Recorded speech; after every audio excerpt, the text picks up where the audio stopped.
പ്രിയപ്പെട്ട സുഹൃത്തുക്കളെ, ഞാൻ ഈ കഴിഞ്ഞ ദിവസം ഈ സ്ത്രീകൾ നടത്തിയിട്ടുള്ള വെളിപ്പെടുത്തലുകളുണ്ടല്ലോ, ആ വെളിപ്പെടുത്തലുകളെക്കുറിച്ച് അന്വേഷിക്കാൻ രൂപീകരിച്ചിട്ടുള്ള പോലീസ് അന്വേഷണ സംഘത്തെക്കുറിച്ചിട്ടൊരു വീഡിയോ ഞാൻ ചെയ്തിരുന്നു.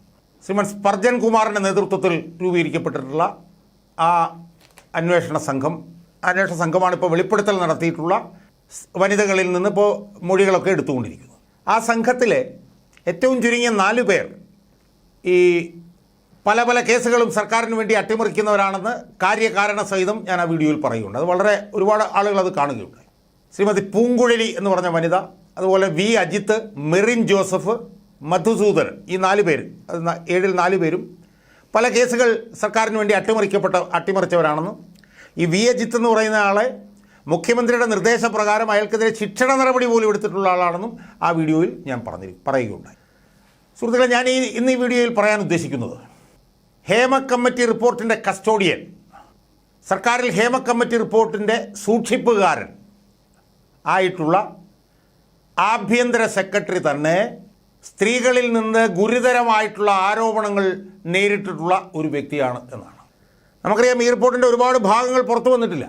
അതൊക്കെ സർക്കാരിൻ്റെ കൈവശത്തിലിരിക്കുകയാണ്. ആ റിപ്പോർട്ടിൻ്റെ സൂക്ഷിപ്പുകാരൻ, ആ റിപ്പോർട്ടിൻ്റെ മുഴുവൻ ഉള്ളടക്കങ്ങളെക്കുറിച്ച് അറിയാവുന്നയാൾ, ആ റിപ്പോർട്ട് കൈകാര്യം ചെയ്യുന്നയാളായിട്ടുള്ള ആഭ്യന്തര സെക്രട്ടറി ബിശ്വനാഥ് സിൻഹയ്ക്കെതിരെ അതിഗുരുതരമായിട്ടുള്ള ആരോപണങ്ങൾ ഉയർന്നു വന്നിരിക്കുന്നു എന്നുള്ളതാണ് എനിക്ക് എൻ്റെ പ്രേക്ഷകരുമായി ചർച്ച ചെയ്യാനുള്ളത്. ആ ആരോപണങ്ങൾ ഉയർന്നു വന്നിട്ടുള്ളത് അദ്ദേഹത്തിൻ്റെ സഹപ്രവർത്തകരായിട്ടുള്ള വനിതകളായിട്ടുള്ള IAS ഉദ്യോഗസ്ഥരിൽ നിന്നാണ് എന്നുള്ളത് ഈ വിഷയത്തിൻ്റെ തീവ്രത വലിയ തോതിൽ വർദ്ധിപ്പിക്കുകയാണ്. അതായത് ഈ ബിശ്വനാഥ് സിൻഹ എന്ന് പറഞ്ഞിട്ടുള്ള ഈ ഉദ്യോഗസ്ഥൻ, അദ്ദേഹം ഇപ്പോൾ അഡീഷണൽ ചീഫ് സെക്രട്ടറിയാണ്. അദ്ദേഹം ആഭ്യന്തര സെക്രട്ടറി എന്ന് പറഞ്ഞാൽ ഈ വിഷയവുമായി ബന്ധപ്പെട്ടുകൊണ്ടുള്ള പോലീസ് നടപടികളുടെ എല്ലാം മേൽനോട്ടം വഹിക്കുന്ന സംസ്ഥാന സർക്കാരിലെ ഏറ്റവും വലിയ ഉദ്യോഗസ്ഥ പ്രമാണിയാണ് ഈ ആഭ്യന്തര സെക്രട്ടറി, അഡീഷണൽ ചീഫ് സെക്രട്ടറി ആയിട്ടുള്ള ഈ ബിശ്വനാഥ് സിൻഹ. ഈ ബിശ്വനാഥ് സിൻഹയ്ക്കെതിരെ പലപ്പോഴായി IAS ഉദ്യോഗസ്ഥകൾ തന്നെ, IAS ഉദ്യോഗസ്ഥരായിട്ടുള്ള സ്ത്രീകൾ തന്നെ പല അവസരത്തിലും പരാതികൾ ഉന്നയിച്ചിട്ടുള്ളതാണ് എന്ന് നമ്മൾ മനസ്സിലാക്കണം. ഈ ഗവൺമെൻറ് സ്ത്രീ സുരക്ഷയെക്കുറിച്ചിട്ടുള്ള സംസാരമാണല്ലോ ഇപ്പോൾ നടന്നുകൊണ്ടിരിക്കുന്നത്. സ്ത്രീകൾക്കൊപ്പമാണ് ഞങ്ങൾ എന്നാണല്ലോ ഈ സർക്കാർ പറഞ്ഞുകൊണ്ടിരിക്കുന്നത്. മുഖ്യമന്ത്രി ആണയിട്ടുകൊണ്ടിരിക്കുന്നതാണല്ലോ, CPI സംസ്ഥാന സെക്രട്ടറി ആണയിട്ടുകൊണ്ടിരിക്കുന്നതാണല്ലോ. ആ സർക്കാരിൻ്റെ ആഭ്യന്തര സെക്രട്ടറി സ്ഥാനത്തിരിക്കുന്ന ഉദ്യോഗസ്ഥനെക്കുറിച്ച് പല അവസരങ്ങളിലായി IAS ഉദ്യോഗസ്ഥകളായിട്ടുള്ള സ്ത്രീകൾ തന്നെ രേഖാമൂലം പരാതി കൊടുത്തിട്ടുള്ളതാണെന്നുള്ളത് എത്ര ഗുരുതരമാണ് എന്ന് നമ്മളൊന്ന് ആലോചിച്ച് നോക്കിയ സുഹൃത്തുക്കളെ. അതായത് 2019 3 വനിതകളായിട്ടുള്ള IAS ഉദ്യോഗസ്ഥകൾ ഇയാൾക്കെതിരെ പരാതി കൊടുത്തിട്ടുണ്ട് എന്നാണ് നമുക്ക് മനസ്സിലാക്കാൻ കഴിയും. അതിലൊന്നെന്ന് പറയുന്നത് 2019 എൻ്റെ ഓർമ്മ. നവംബർ 8 ഒരു IAS ഉദ്യോഗസ്ഥൻ്റെ ബർത്ത്ഡേ പാർട്ടി നടക്കുമ്പോൾ അവിടെ വെച്ച്, അത് തിരുവനന്തപുരത്ത് വെച്ചാണ് ആ ബർത്ത്ഡേ പാർട്ടി നടന്നത്, ആ പാർട്ടി നടന്നുകൊണ്ടിരിക്കുമ്പോൾ ഒരു വനിതാ IAS ഉദ്യോഗസ്ഥയോട് മോശമായി അന്ന് GAD സെക്രട്ടറി ആയിരുന്ന ബിശ്വനാഥ് സിൻഹ പെരുമാറി എന്നുള്ളതാണ് ഒന്നാമത്തെ ആരോപണം. രണ്ടാമത്തെ ആരോപണം എന്ന് പറയുന്നത് 2019 തന്നെയാണെന്ന് തോന്നുന്നു. ഒരു ഡച്ച് രാജാവ് കൊച്ചി സന്ദർശിക്കുന്നതുമായി ബന്ധപ്പെട്ടുകൊണ്ട് ഒരു ഡിന്നർ പാർട്ടി തിരുവനന്തപുരത്ത് വെച്ച് നടന്നിരുന്നു.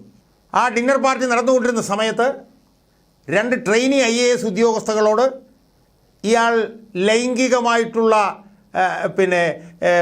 ഇടപെടൽ നടത്തി എന്നുള്ളതാണ് രണ്ടാമതായിട്ട് ഉയർന്നു വന്ന ആരോപണം. 2 ട്രെയിനി IAS ഓഫീസർമാരോട്, വനിതകളായിട്ടുള്ള 2 ട്രെയിനി IAS ഓഫീസർമാരോട് സെക്ഷുവൽ അഡ്വാൻസുകൾ നടത്തി എന്നുള്ളതാണ്.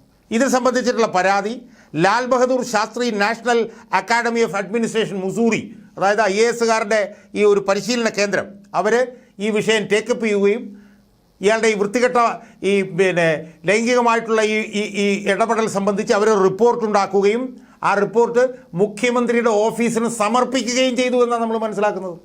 അതിനെ തുടർന്ന് ഇയാൾ എന്താ ചെയ്തെന്നറിയാവോ? ഈ ആരോപണ വിധേയൻ എന്താ ചെയ്തെന്നറിയാവോ? അയാൾ IT മിഷൻ്റെ വീഡിയോ ഫെസിലിറ്റികൾ ഉപയോഗിച്ചുകൊണ്ട് വീഡിയോ കോൺഫറൻസിലൂടെ ഈ വനിതാ ഉദ്യോഗസ്ഥരുമായിട്ടുള്ള ഈ വിഷയം സെറ്റിൽ ചെയ്യാൻ വേണ്ടിയിട്ട് അയാൾ ശ്രമിച്ചു എന്ന് അയാൾ പറയുന്നത്. അതും in the presence of their supervising district collectors. അതായത് തനിക്കെതിരെ ലൈംഗികമായിട്ടുള്ള ആരോപണങ്ങൾ ഉന്നയിച്ച ട്രെയിനി IAS ഉദ്യോഗസ്ഥകളായിട്ടുള്ള ഈ സ്ത്രീകളെ നിയന്ത്രിക്കുന്ന ഡിസ്ട്രിക്ട് കളക്ടർമാരുടെ സാന്നിധ്യത്തിൽ IT മിഷൻ എന്ന് പറഞ്ഞ സ്ഥാപനത്തിൻ്റെ വീഡിയോ കോൺഫറൻസിങ് സൗകര്യങ്ങൾ ഉപയോഗിച്ചുകൊണ്ട് ഈ നരാധമനായിട്ടുള്ള ഈ ഉദ്യോഗസ്ഥൻ ഈ പരാതി പരിഹരിക്കാൻ വേണ്ടി ശ്രമിച്ചു എന്ന് പറയുമ്പോൾ എത്ര ഭീകരമായിട്ടുള്ളൊരു അവസ്ഥ ഒന്ന് ആലോചിക്കുക സുഹൃത്തുക്കളെ. അതായത് 3 വനിതാ IAS ഉദ്യോഗസ്ഥർ അവർക്കെതിരെ ലൈംഗിക പീഡനം നടത്തി എന്ന് പറഞ്ഞിട്ട് രേഖാമൂലം അവർ എഴുതി കൊടുക്കുകയാണ് മുഖ്യമന്ത്രിയുടെ ഓഫീസിലേക്ക്. രേഖാമൂലം എഴുതി കൊടുക്കുക. അങ്ങനെ കൊടുക്കുമ്പോൾ അത് സെറ്റിൽ ചെയ്യാൻ വേണ്ടിയിട്ട് ഇയാൾ IT മിഷൻ്റെ സംവിധാനങ്ങൾ ഉപയോഗിച്ചുകൊണ്ട് ഇവരുടെ സൂപ്പർവൈസിങ് ഓഫീസർമാരായിട്ടുള്ള ഡിസ്ട്രിക്ട് കളക്ടറുടെ സാന്നിധ്യത്തിൽ ഇയാൾ ശ്രമിക്കുകയാണ്. അപ്പോൾ ലൈംഗികമായ ചൂഷണം നടത്തുക, ആ ചൂഷണം നടത്തിയിട്ട് അത് ഒരു ഉളുപ്പും ലജ്ജയും ഇല്ലാതെ സെറ്റിൽ ചെയ്യാൻ വേണ്ടിയിട്ട് ശ്രമിക്കുക. അയാളാണ് ബിശ്വനാഥ് സിൻഹ. അതുപോലെ തന്നെ വേറൊരു പരാതി ഉണ്ടായിട്ടുണ്ട്. ആ പരാതി എന്താണെന്നറിയാമോ? ഒരു വനിതാ IAS ഉദ്യോഗസ്ഥ വാട്സാപ്പിലൂടെ ഇയാൾ അർദ്ധരാത്രിയിൽ തന്നെ പലതവണ വിളിക്കാൻ ശ്രമിച്ചു എന്ന് പറഞ്ഞുകൊണ്ട് അവർ രൂക്ഷമായ ഭാഷയിൽ മറുപടി നൽകിയൊരു വിഷയവും കൂടി ഇതിനകത്ത് ഉണ്ടെന്നാണ് നമ്മൾ കേൾക്കുന്നത്. 2018 വെള്ളപ്പൊക്കവുമായി ബന്ധപ്പെട്ടുകൊണ്ട് എന്തൊക്കെ ചെയ്യണമെന്ന് പറഞ്ഞുകൊണ്ട് ഇയാൾ അർദ്ധരാത്രി വേറൊരു മൊബൈൽ ഫോണിൽ നിന്ന് ഒരു സീനിയർ വനിതാ IAS ഉദ്യോഗസ്ഥയെ വിളിച്ചു സംസാരിച്ചു എന്നുള്ളത് സംബന്ധിച്ച് ആരോപണങ്ങൾ ഉയർന്നിട്ടുണ്ട്. അതിനെ തുടർന്ന് അവർ മറുപടി കൊടുത്തത് എന്താണെന്നറിയോ? There is absolutely no further and new information available with me to warrant a call at 12:30 AM from a different mobile number.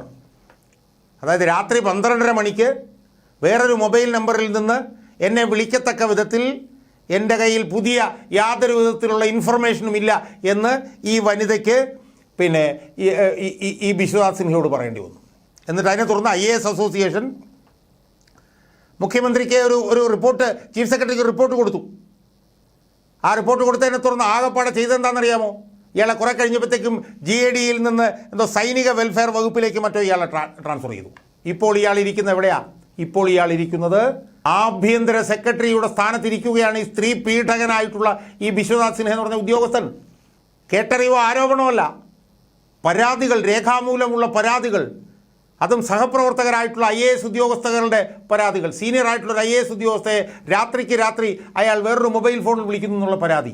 ഇങ്ങനെ ഇയാളെയാണ് ഈ പിണറായി വിജയൻ എന്ന് പറഞ്ഞ ഈ മുഖ്യമന്ത്രി ആഭ്യന്തര സെക്രട്ടറിയായി വെച്ചിരിക്കുന്നത്.